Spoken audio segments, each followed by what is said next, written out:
요단강을 넘어 여리고성과 아이성을 대파한 이스라엘은 이후 본격적인 가나안 정복에 돌입합니다. 지금까지 이스라엘이 벌인 전쟁의 양상은 개별 성읍과 벌인 국지적인 싸움에 그쳤으나 이후로는 훨씬 대규모 전쟁을 치르게 됩니다. 왜냐하면 이스라엘 승전을 접한 가나안인들이 연합해서 결사항전에 임했기 때문입니다. 가나안 고리민 중에 기브온인이 있었습니다. 기브온은 아이성 남서쪽 11km, 예루살렘 북서쪽 9km에 위치한 성읍으로 벳호론의 험준한 언덕에 둘러싸인 천혜의 요새였습니다. 이를 넘으면 중앙산맥과 지중해 사이 드넓은 광야가 펼쳐집니다. 기브온인은 이스라엘이 애굽은 물론 요단강을 건너기 전 헤스본의 시온 왕과 바산 왕 옥을 진멸한 일, 그리고 여리고와 아이성을 격파한 일을 듣고 여호수아에게 찾아와 평화조약 체결을 요청합니다. 참고로 당시 가나안에서도 지중해 인근 도시국가 가사,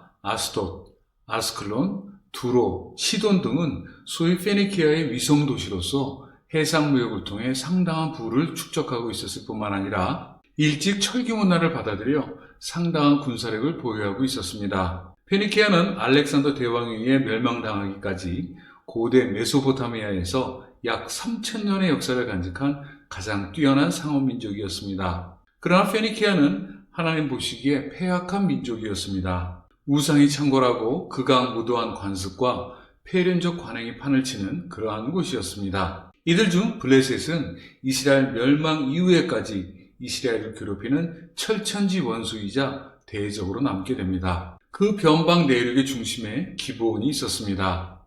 이들 또한 이스라엘을 접하기 전까지 인접한 페니키아의 문화를 수용하고 있었다고 보아 그들 또한 페니키아와 다를 것이 없었다고 생각됩니다. 그러나 그들은 여호수아 앞에서 겉으로는 대등한 평화 조약이라고는 하나 여호와 하나님의 이름을 울먹이며 이후로 이스라엘의 노예로서 복종하기를 희망했습니다. 그들이 길갈 진영으로 가서 여호수아에게 이르러 그와 이스라엘 사람들에게 이르되 우리는 먼 나라에서 왔나이다.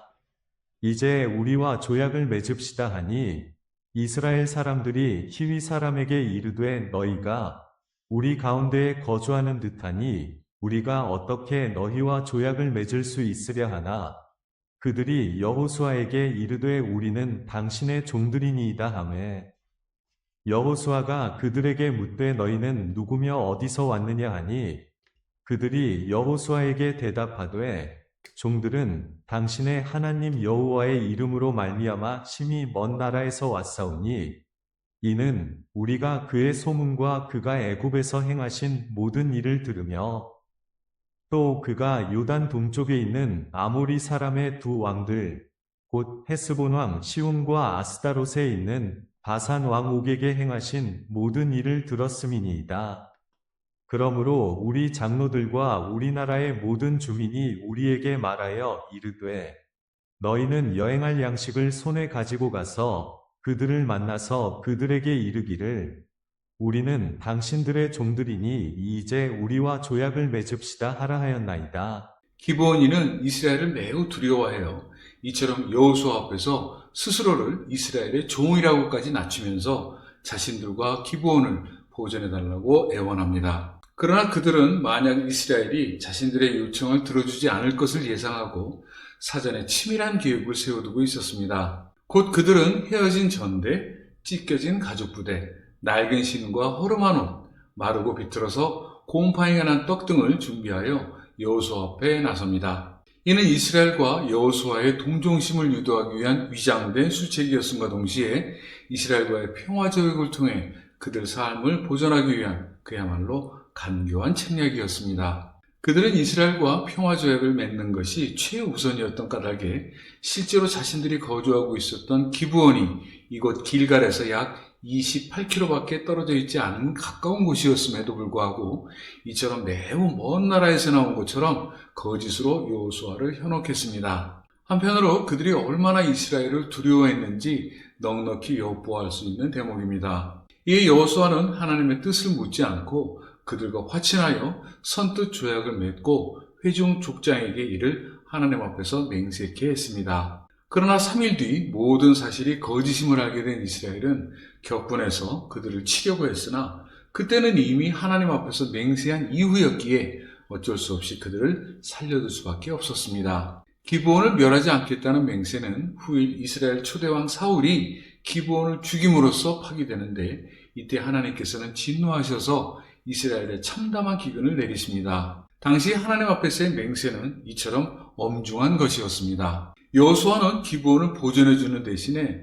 기브온의 거짓에 대한 대가로 그들로 하여금 대대로 이스라엘의 종이 되어 하나님의 집을 위해 나무를 베며 물을 깃는 자가 될 것이라 저주합니다. 여호수아는 이처럼 기브온의 흉기를 벌함으로써 그들의 거짓에 분노했던 회중의 원망을 잠재우고 또한 하나님께 대한 맹세를 완수하고자 했습니다. 여기서 눈여겨볼 것은 기브온 사람들을 대한 이스라엘 회중의 모습입니다. 앞선 기사에서와 같이 기브온 사람들의 평화제약 요청에 대해서 너희가 우리 가운데 거주하는 듯하니 우리가 어떻게 너희와 조약을 맺을 수 있겠느냐는 일침이 그것입니다. 이 말을 찬찬히 따지고 보면 이스라엘은 가나안 정복의 초입에서 마치 자신들이 가나안의 소유자라도 된 듯 그렇게 당당하게 말하고 있습니다. 미진한 대목일 수 있으나 하나님을 향한 굳센 신앙을 엿볼 수 있는 대목입니다. 곤고한 세상을 살다 보면 하나님께 구할 것이 태산과 같습니다.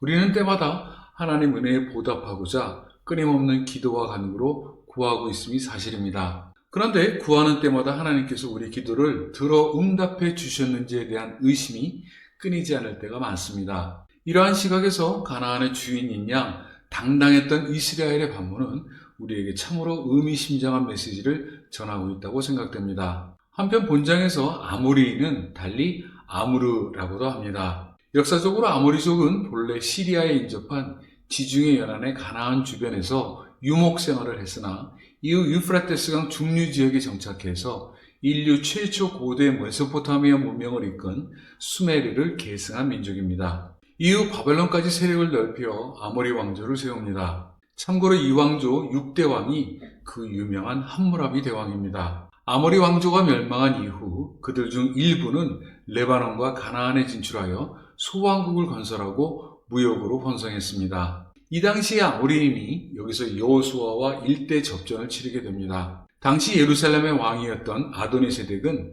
아이성보다 크고 강했던 기브온이 이스라엘과 화친했다는 소식을 듣고 두려워합니다. 이윽고 그는 헤브론의 호함, 야르못의 바림, 라기스의 아비야, 에글론의 드빌 왕들에게 사자를 보내 기브온이 이스라엘과 화친한 것을 빌미로 기브온을 칠 것임을 알리고 기브온에 집결하게 합니다. 이 소식을 접한 기브온은 길갈에 머물고 있었던 여호수아에게 전령을 급파하여 산지에 거주하는 아모리 족속의 모든 왕들이 자신들을 치려 한다는 소식을 전하고 속히 기브온을 구해달라고 간청합니다. 여호수아는 지난날 기브온과 맹세를 기억하고 군사를 이끌고 약 35km를 밤새도록 달려가 그들과 맞섭니다. 이 전쟁에서 하나님께서는 그들 모두를 여호수아의 손에 붙이십니다. 여호수아는 아모리인을 기브온에서 대파하고 기브온 서쪽 약 9km가량 떨어진 벳호론 비탈에서 아세가와 막게다까지 추격합니다. 아모리인이 벳호론 비탈에서 쫓길 때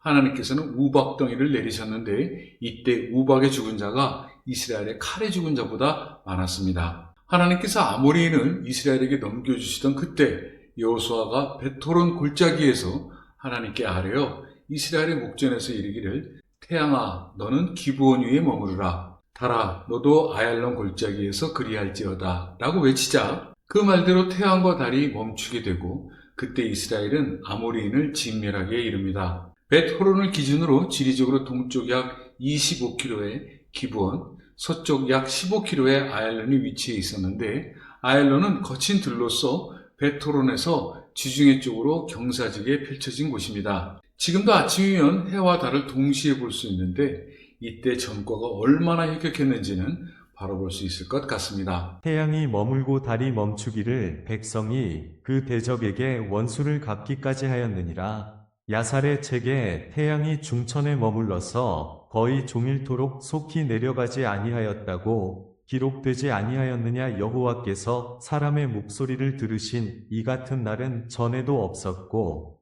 후에도 없었나니 이는 여호와께서 이스라엘을 위하여 싸우셨음이니라. 여기서 야샬의 책은 예컨대 국민 가요집으로서 야샬서와 같은 것이고 또 이스라엘의 노래도 포함되어 있습니다. 야샬의 책은 이스라엘의 전쟁사를 다룬 저술로서 야샬은 정의로운 자라는 뜻으로 아마도 이스라엘을 지칭한 것으로 보입니다. 한편 실제로 이때 지구 운행이 중지되었는지는 알 수 없으나 아마 일광의 굴절로 광채가 더해진 것이 아니었을까 추측해 볼 수 있습니다. 신앙의 눈으로 볼 경우 이러한 천체 현상도 기적으로 보이고 또 자연도 하나님의 종을 위해 움직이는 것으로 생각되어 용기가 샘솟았을 것으로 생각됩니다. 그렇지만 최근 연구 결과에 의하면 이때 지구 공전 주기에 공백이 있었다고 발표한 보고도 존재합니다. 이후 여호수아는 길갈에서 아모리 5왕이 도망하여 막게다 인근 굴 속에 숨어 있다는 첩보를 접합니다. 이에 여호수아는 굴 어귀를 큰 돌로 막고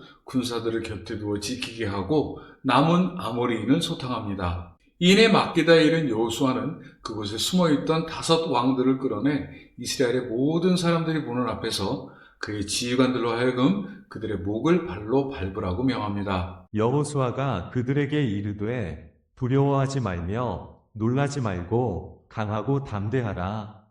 너희가 맞서서 싸우는 모든 대적에게 여호와께서 다 이와 같이 하시리라 하고 그 후에 여호수아가 그 왕들을 쳐 죽여 5 나무에 매달고 저녁까지 나무에 달린 채로 두었다가 해질 때에 여호수아가 명령하매 그들의 시체를 나무에서 내려 그들이 숨었던 굴 안에 던지고 굴 어귀를 큰 돌로 막았더니 오늘까지 그대로 있더라.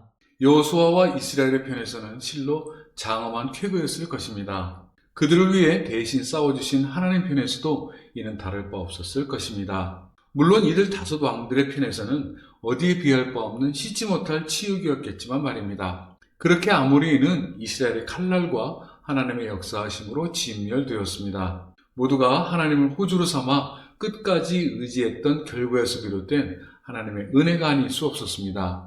이후 여호수아는 5 왕들이 속한 모든 성읍을 일제히 진멸했습니다. 기록에서는 이스라엘 하나님 여호와께서 이 모든 왕과 그 땅을 단번에 취했다고 기록하고 있으나 실제로는 수년간에 걸쳐 정복한 역사를 문화학적 수사로서 성서 기자가 기록한 듯 보입니다.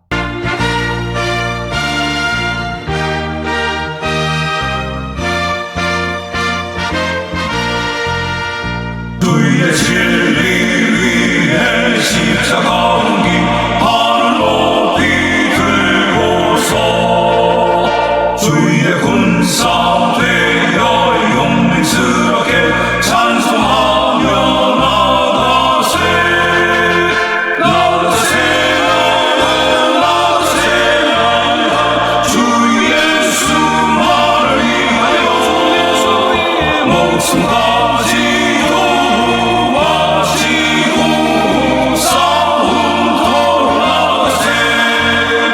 원수들이 비록 강할지라도 주의 흔기 붙잡고 주의 진리 위에 용기 다하여 분발하여 싸우세 나가세 나가세 나가 주 예수만을 위하여 목숨까지